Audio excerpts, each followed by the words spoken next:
ব্ৰডকাষ্টত কোৱা মতে মুখ্যমন্ত্ৰীৰ আত্মনিৰ্ভৰ অসম আঁচনিত প্ৰথম পৰ্যায়ত আমি 25,000 যুৱক যুৱতীলৈ আৰ্থিক সাহায্য আগবঢ়ালোঁ।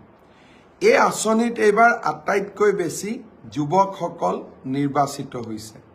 মই ইলেকশ্যনৰ মিটিঙত গ'লে যুৱকসকলে মোক প্ৰায়ে কয় যে মামা আমাৰ বাবে একো আঁচনি নাই নেকি? মুখ্যমন্ত্ৰীৰ আত্মনিৰ্ভৰ অসম আঁচনিত আটাইতকৈ মোৰ ল'ৰা ভাগিনসকলে বেছিকৈ সুবিধা পাইছে।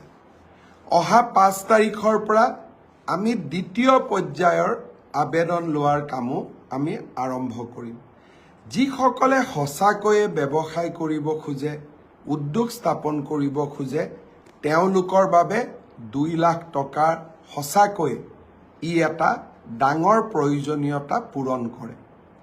বহুতে মোক হোৱাটছআপত লিখিছে যে এই 2 লাখ টকাই আমাক বহুত সহায় কৰিব।